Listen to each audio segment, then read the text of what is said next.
En 1987, j'obtiens enfin de mon père qu'il me raconte sa vie devant la caméra. En particulier sa captivité en Allemagne de 1940 à 1944, inversée aux archives familiales. 3 décennies plus tard, l'Association des anciens combattants et prisonniers de guerre de l'Isère, le musée de la résistance et de la déportation de l'Isère, l'Office national des anciens combattants et victimes de guerre me propose de collecter, dans l'urgence, des archives auprès des derniers témoins de cette époque. Rencontres inoubliables.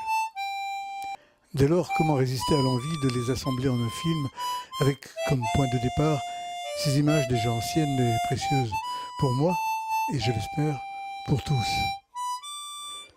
Témoignages des hommes puis des femmes et des enfants sur l'incertaine attente, sur ces vies mises entre parenthèses. Donc ça j'étais blessé le 25 mai, ça va être le 30, le mois de juin, les Allemands rentrent au Touquet. Alors on dit bon vous êtes des blessés de guerre, ne vous craignez rien, vous saurez continuer à être soignés et vous n'êtes pas considérés comme prisonniers. Alors on a dit bon ça va, parce que là au Touquet j'avais déjà envie de foutre le camp. Je commençais à prendre je restais 2 mois et demi. Je commençais à prendre des forces, quoi. Et puis il y en avait beaucoup qui pouvaient s'évader par les marins pêcheurs qui allaient rejoindre l'Angleterre. Parce que j'ai dit, il y avait des vieux, là, les vieux infirmiers qui avaient fait la guerre. Ne croyez pas ce qu'ils vont vous dire. Hein. Dites attention, les gars, si vous pouvez foutre le camp, foutez le camp. Hein. Parce qu'on était pas grave. Enfin, il y avait, si après ils ont mis des sentinelles parce qu'il y a eu pas mal d'évasions, mais on ne pouvait pas sortir dans la ville, quoi. Parce que c'était tout grillagé. Mais enfin, il y en a qui arrivaient à sortir, à les ravitailler. Alors j'ai dit, moi, si je peux m'évader, tant pis, je rejoins l'Angleterre, tant qu'on verra bien. Mais je ne pouvais pas marcher, je ne pouvais pas encore, ni avec des béquilles, mais je dis, où c'est que je vais avec ça? On disait non, on va vous évacuer, dès que ce sera possible, on va vous évacuer dans des hôpitaux en France. Bon, attendons. Et puis un beau jour, ils ont fait un inventaire, également. Tous ceux qui avaient évidemment, qui avaient un bras, une jambe, qui étaient complètement éclopés, ceux-là ils rentraient, tous les jours il y en avait qui partaient. Et puis j'essayais de passer le conseil de réforme. Hein, j'ai dit, mais je ne peux pas marcher, moi. Elle m'a dit non, c'est rien, on verra plus tard, parce que 4 jours plus tard, direction l'Allemagne. Ou un camp où c'était gardé par des nazis. Le premier qui s'approchait des barbelés, dans les camps de barbelés, par terre, on avait tous la courante, et je ne sais pas ce qu'on avait mangé, je ne sais pas quoi, mais des types ils se faisaient descendre comme des lapins, hein, à 2 mètres du barbelé. Mitrailleuse, alors il fallait bien se laver, se changer, j'étais plein de poux. Alors pour avoir la soupe, c'est qu'on n'avait ni gamelle, ni foudre, ni briques, moi j'avais une boîte de conserve, de petits pois. On faisait la queue de 9h, il fallait faire la queue, 9h jusqu'à midi et demi pour avoir une louche de soupe, une louche d'eau claire avec une carotte ou une patate. Et le soir, on recommençait à 3h jusqu'à 6h à faire la queue, puis il y en avait qui tombaient comme de fatigue, quoi, de faim, on n'avait rien, les poux qui nous bouffaient. Moi j'ai retrouvé dans tes carnets, tout ce que tu disais toujours, c'était rien bouffer. On bouffait rien, quoi.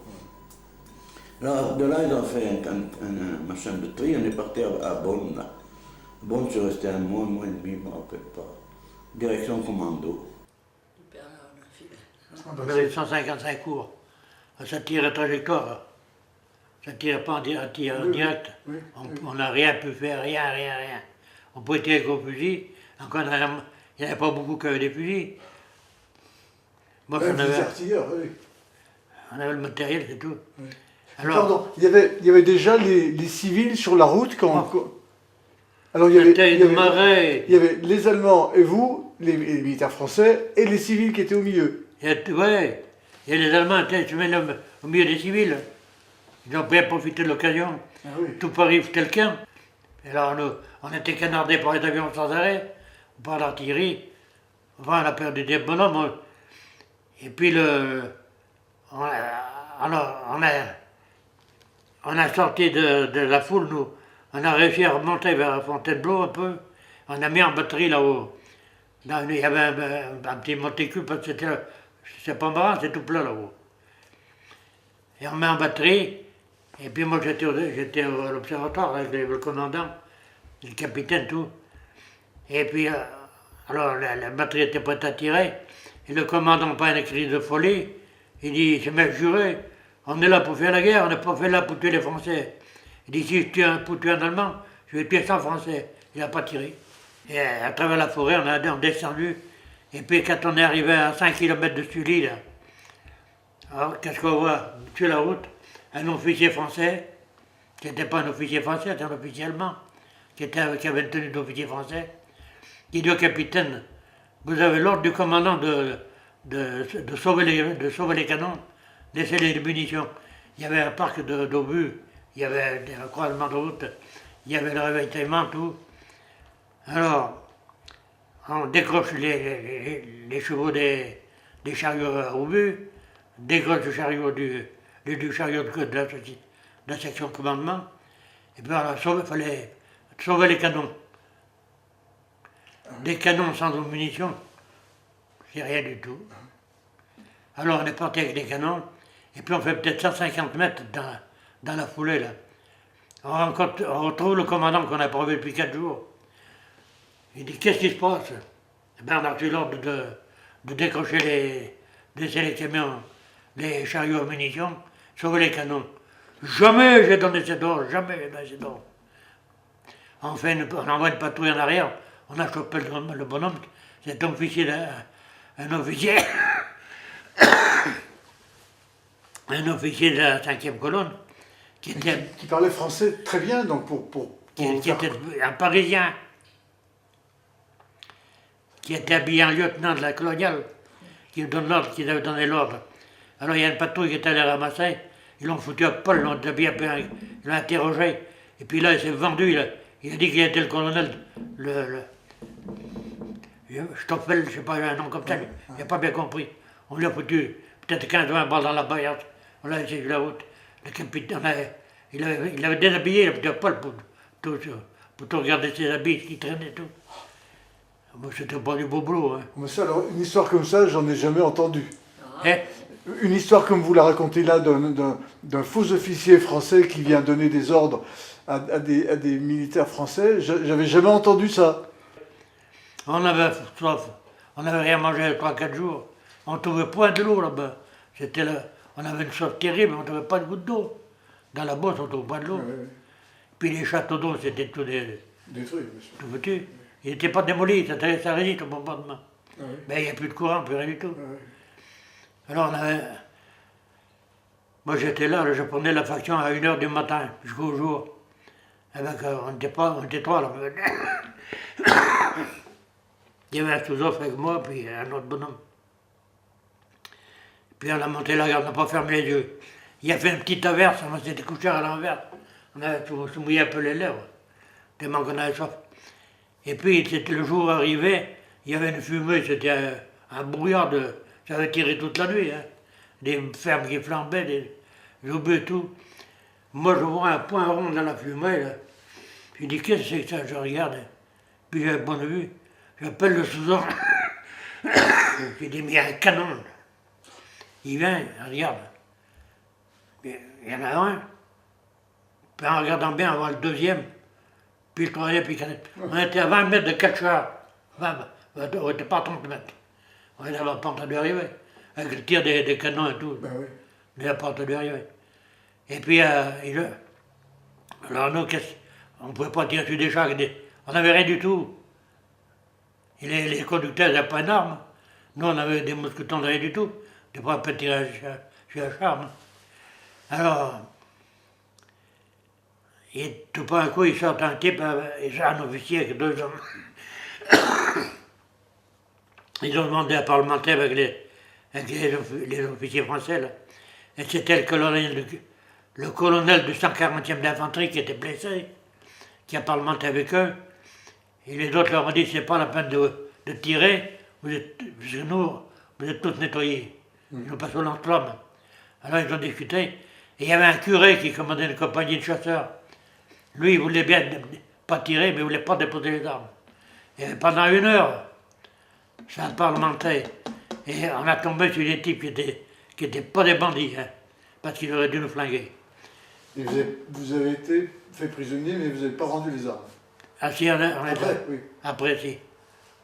On les a cassés. Des trucs qu'on a pu. Oui. Puis après, ils nous ont ramassés. Alors là, elle est tombée dans les pattes de la gendarmerie de campagne. C'était des voyous. Alors bon, il y a peut-être 1 heure, 7 jours, on a pris la route, et puis tout le long, on a ramassé 20 ou 30 là, 50 plus loin. Et on était un troupeau de pauvres types. Donc à pied, évidemment. Eh, Vous étiez à pied. bien sûr, Oui. à pied crevé, fatigué, Ouais. pas rasé de 8 jours. Nos pans de linge pour te changer, c'était tout restitué pour vous. On est monté à Château-Landon. Oui.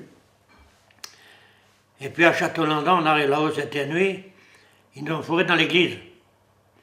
Et il n'y a pas de place pour tout le monde, il y en a qui étaient assis, il y en a qui étaient, on pouvait même pas. Et moi, j'étais pas bien épais à l'époque. On n'était pas à la porte du côté du cœur, et j'ai passé tout l'hôtel. Et puis j'étais crevé, moi. J'ai pas dormi de jour. Je me suis couché sur le glacier comme ça. J'ai endormi comme un type crevé. Et puis, de part à coup, je prenais des coups de crosse dans les jambes. J'étais sous l'hôtel. Il y a un sauvage qui était là, qui me tabassait avec la colle de son fusil pour me réveiller. Raouche, raouche, raouche. Je me réveillé, je suis levé. Là, je suis sorti. Il n'y avait personne à l'église, les types étaient tous dehors. S'ils m'avaient oublié, on ne m'a pas oublié. J'ai été pris le 21 juin 40, là, en Somme. On a été fermés dans la caserne. Les États nous disaient, vous partez, vous sauvez, vous serez déserteurs, vous êtes fuyés. Alors on est resté. Et puis moi j'aurais dû partir de Tuiliez, un copain. Il m'a dit, viens, on a le vélo, on s'en va. J'ai pas osé. C'est là que j'ai regretté toute ma vie presque. Je suis arrivé au Stalag Vitsé au bout de 4 nuits et 3 jours. Et il est où il est situé où en Allemagne, ce stalag? En Silésie, à Sagan. D'accord. En Saône-Nord, c'est la Pologne maintenant. Oui, oui. Bon, alors de là, je suis resté là-bas un moment, et puis ils nous ont délégué dans un commando à Prozendorf, avant Breslau. On faisait partie de l'armée des Alpes. On s'est dit, nous, on est là s'il y a quelque chose. Seulement comme en 40, il s'est produit autre chose de l'autre côté, qu'on a été débordé, il a fallu qu'on parte pour aller au secours de l'autre côté. Alors on a atterri au pied de je mélange les noms, hein. Au pied des chemins des dames. Et on est parti pour aller en contact avec les Allemands. Et au fur et à mesure qu'on montait, on trouvait les troupes qui s'en allaient. C'était terrible. Les gens nous disaient, vous allez les arrêter. Ben, on passe bien. Puis on est arrivé, mais quand on a vu, les Allemands avaient des chars, ils avaient tout. Nous, on avait encore les mulets. Nous. Vous vous rendez compte? D'une armée. Alors il a fallu reculer tant qu'on pouvait, jusqu'à ce qu'on arrive au chemin des dames. Alors là, on a fait une pause. On s'est trouvé dans les mêmes tranchées qu'en 14, vous vous rendez compte? Alors, les bombardements, les chars, puis ensuite on a eu l'aviation, les Stukas. Alors là, vous devenez fou dans ce machin, on ne sait plus où on est. On a tenu le coup, puis finalement on a reçu ordre de décrocher. Alors on a décroché et on est parti tout de suite tant qu'on a pu, parce que là c'était question de se sauver ou de se faire ramasser, jusqu'à ce qu'on arrive en bordure de l'Aude, à Almanche. Et les officiers nous ont dit, on a pris contact avec un gars qui connaît les passages de l'Aude. Il pense nous aider à traverser ce soir à 10 heures. Alors, allégez-vous le plus possible. Moi, je n'avais pas tendance à acheter mes affaires et garder quand même tant que j'ai pu. Puis arrivé à 10 heures, au moment où on allait partir, on va prendre la direction, on a été illuminé par des spots tout autour. C'est les Allemands qui nous encerclaient. Alors c'était bien simple. Ou vous vous rendez, ou vous êtes tous cuits. Comme ils nous entouraient. Alors tout le monde gradait comme les autres. On s'est rendu. On a été ramassés là. Et on a déménagé, on est parti. Et on a été atterrir donc là, à Sagan, en Silésie. Les Allemands avaient besoin de main-d'œuvre pour les campagnes. Alors un beau jour, je me suis vu, moi qui travaillais dans une usine de liqueurs, seulement ils avaient besoin de main-d'œuvre, j'ai été mis avec les paysans. Bon, et pendant qu'on entend, les gardiens s'amènent à me parler aux Allemands qui étaient là, et disent, ben voilà, c'est les prisonniers que vous allez avoir pour travailler. Et pendant qu'on causait, on voyait un homme plus loin dans la cour qui nous faisait des grands signes. On se demandait qui c'était, puis après il s'est approché. C'était un déporté polonais qui travaillait là-dedans. Il était en train de charger du fumier. Il est venu nous voir pour nous dire bonjour. Il était pieds nus. Alors je regardais avec le copain, j'ai dit, mais dis donc, il était pieds nus, il avait le jus du fumier qui lui sortait des doigts de pied. Alors on s'est dit dans quel endroit on est tombé, qu'est-ce que ça va être. Enfin, les gardiens disent au patron qu'il faudrait leur donner quelque chose à manger, ils n'ont pas mangé depuis ce matin. Puis ensuite, vous leur donnez une gerbe de paille, une botte de paille, pour qu'ils aillent dans leur commando, quoi. Les colis que vous receviez, il y avait quoi de biscuits, j'imagine, de chocolat non, Ah, oui, c'était complet. Il y avait Oui. chocolat, Oui. il y avait biscuits, il y avait confiture, et puis surtout, le tabac, des cigarettes. Des camels et tout, des machins de première rang. Ça, c'était avant que les Américains n'entrent en guerre. L'Amérique était déjà en guerre, qui vous envoyait encore Oui, des mais colis. même ça fait partie de la Croix-Rouge, tout ça. Ah ben oui. Oui. Alors, bon, ben, nous, on avait le droit. Il fallait que nous, on envoie l'adresse, une fiche, pour qu'on envoie un colis. Et moi, quand j'ai appris ce qui se passait en France, comme un vieux parent, mourait pas de faim, n'avait rien, j'ai dit, j'avais honte d'envoyer encore une étiquette pour qu'il m'envoie. Alors j'envoyais le moins possible. Il fallait, puisqu'on me réclamait, puisque les autres le faisaient. Mais je me rappelle toujours de ça. C'est vilain un pou, hein. Les poux de corps, ils sont dégueulasses. J'en ai plein dans les revers, dans les machins comme ça. Alors, à gratter tout le temps. Et vous n'aviez pas pour vous changer? On partait à l'Étoile polaire, et on arrivait le soir, le machin, il est nu. Mais on avait surtout honte vis-à-vis des civils qui disent par-dessus le marché, c'est cochon de français. Vous voyez, on avait honte. Alors on cachait ça. Mais on en souffrait dans la journée parce que, vous voyez, ça mange ça. Ça va bien que pour les cheveux. On était coupé à zéro, alors là, il n'y avait pas de problème. Hein. À la fin, les cheveux ont poussé, mais au début, on était à zéro. Il fallait aller nettoyer chez les cochons. Moi, le cochon, je ne le connaissais pas, je ne savais pas. Et quand je rentrais dans ces machins, parce que c'est très petit, ils ne leur laissent pas beaucoup d'espace. Parce que ce qui compte chez eux, c'est qu'ils aient du lard. Ah, le lard chez eux, ils en font des tartines, moi, j'ai jamais pu de manger, là. Alors, ils venaient me mordiller les chevilles.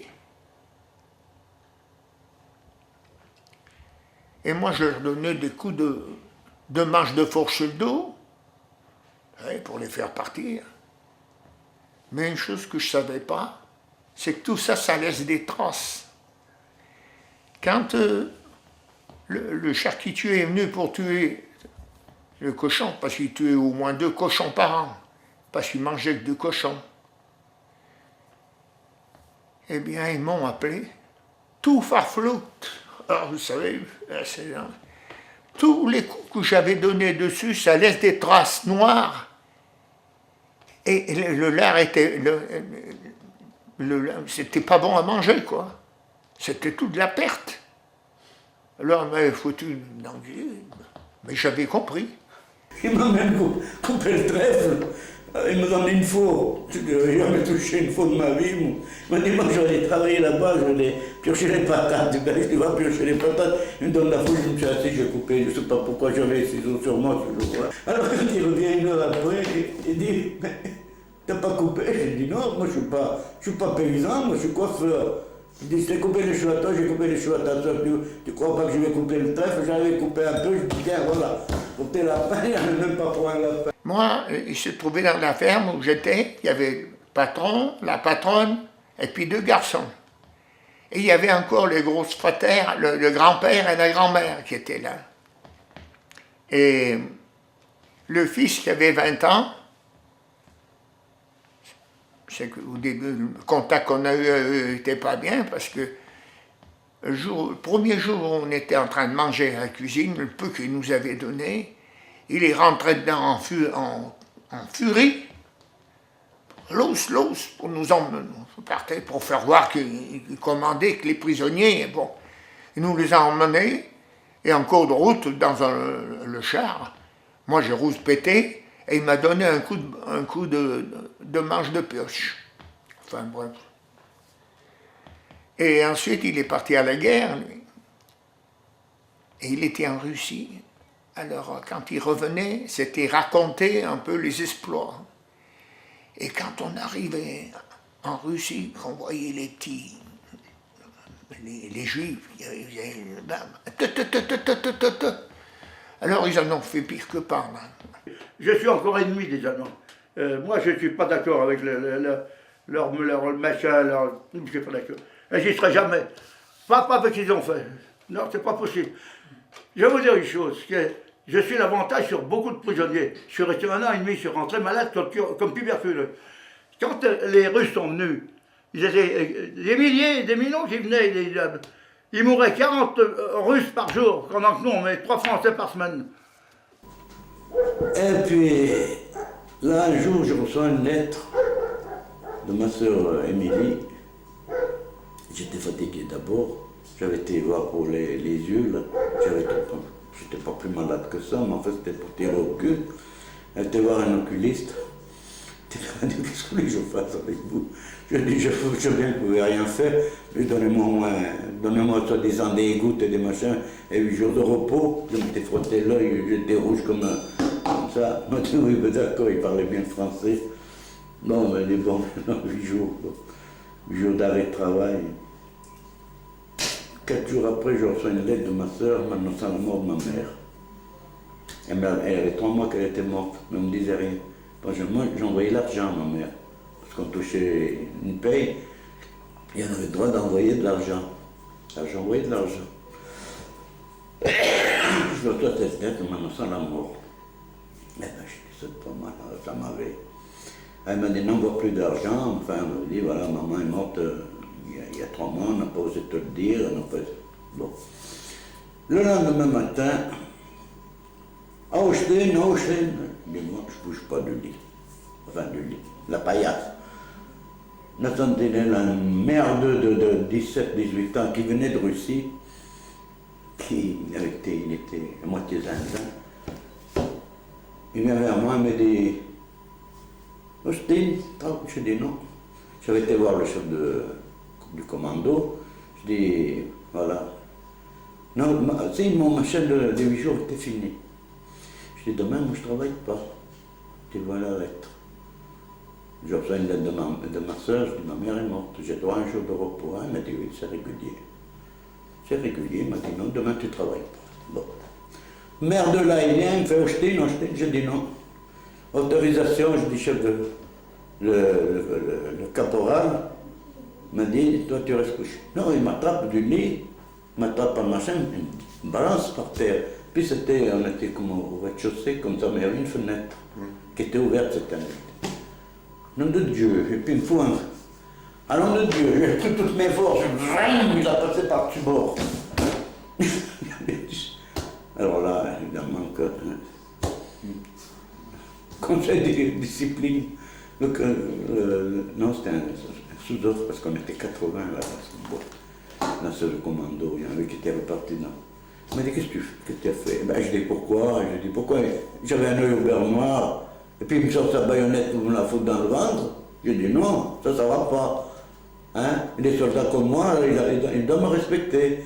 Il m'a dit, ben, je suis obligé, il va porter le paix, je suis obligé de te monter au camp.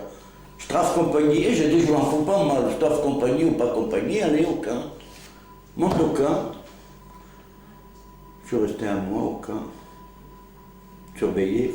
J'ai dit, mais j'ai pas tué, moi, j'ai dit. Hein? J'ai tué, mais on m'a décoré pour avoir tué. On m'a donné la croix de guerre, 2 croix de guerre, une avec palme, une avec étoile.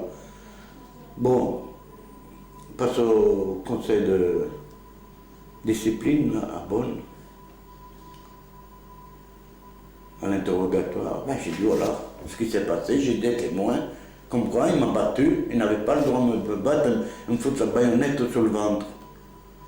Ah, mais, puis je tombe sur un vieux birbe qui avait été prisonnier à Tunis, celui-là.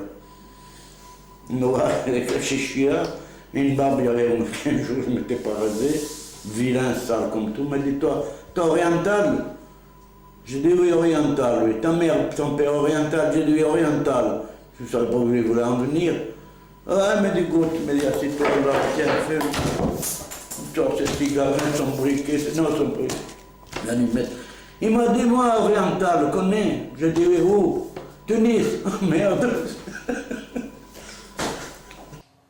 J'ai bien pardonné. Il faut, d'ailleurs, c'est ma région, on pardonne.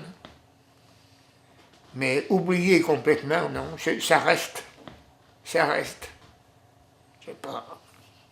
Et ça vous revient d'y penser la nuit, par exemple? Oh, j'y pense. Ça vous travaille? Et j'en parlais souvent au début, et ma femme ne pouvait pas entendre parler de ça. Ouais. Elle ne pouvait pas. Et j'en parlais pas. Et vos enfants, ils vous ont demandé de raconter? Oh ben, mes enfants... Voilà, ils m'ont demandé souvent de faire un livre. C'est souvent, ils l'ont dit.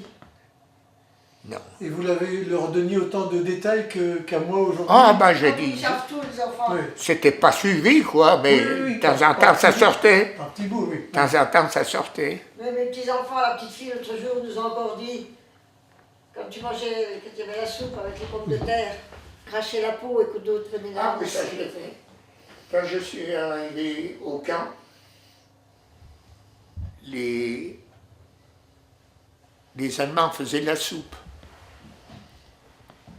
Et comme ils étaient bousculés, ils épluchaient pas les patates. Et moi qui n'étais pas gros mangeur, malgré que je mangeais ma soupe, je crachais les épluchures. Eh bien, des gros mangeurs français allaient les ramasser pour les manger. Dans le camp où on était, il y avait des... Comment ça s'appelle, ces arbres qu'on les a... Ah, les peupliers? Les peupliers? Non, Les bouleaux? voilà. Les bouleaux. Vous savez ce que c'est que les bouleaux? Oui. C'est des arbres, ils ont... c'est blanc, l'écorce, machin. Jusqu'à hauteur qu'on pouvait attraper, ils sortaient l'écorce pour pouvoir la fumer. Vous savez, les vrais fumeurs, ils étaient en enfer, là. J'avais avalé 6 coups, comme ça. Ça faisait 3 mois, j'avais ni lettre, ni colline, ni faute, ni rien. J'étais complètement déprimé. Puis un soir, j'avais avalé 6 coups, puis j'ai dit, tu sais, c'est chou mal dans la nuit, tu prends vite les sentinelles qu'on m'amène à l'hôpital. Moi, mais j'ai dit, tant pis, ça fera ce que ça fera, tant pis. J'ai avalé 6 pointes comme ça. On a dit 6 pointes, je vais chier.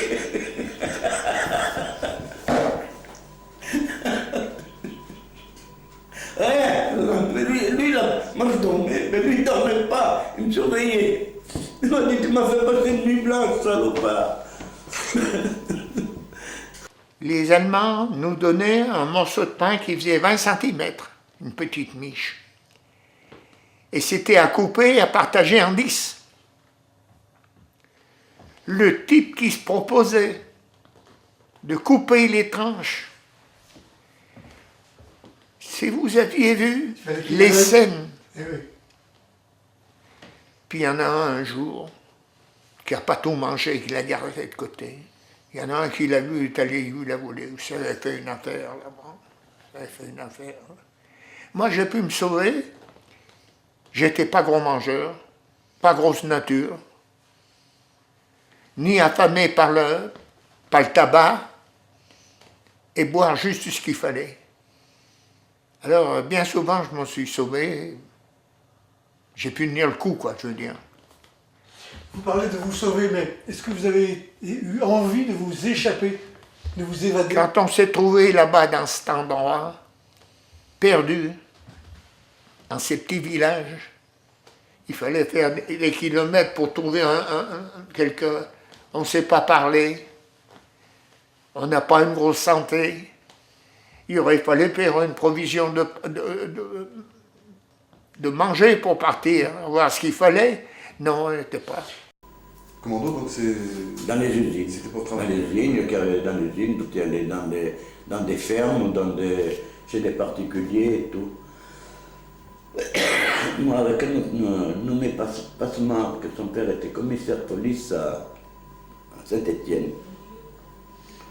Alors on arrive à ce commando-là, on s'était fait copain, quoi. On arrive à ce commando-là, c'était un commando où il faisait de céramique, des chiottes, des lavabos, mais c'était pénible. Oh, franchement, on reste pas là, hein. On se fait porter raide. On se fait porter raide. Alors, direction le camp. Parce que quand on était malade, c'est pas nos docteurs civils qui nous. Direction le camp. Direction le camp, vu et traité. Merde, on est bien, en descente. Et là, j'ai dit, moi, je reste pas là. Il n'y a rien à faire, je reste pas là. Avec lui, on avait dit, on se tire. Ben, on se tire. Bon matin, on travaillait à la gare. On était après décharger des wagons de sable. Des sacs de sable de 50 kilos qui servaient. On a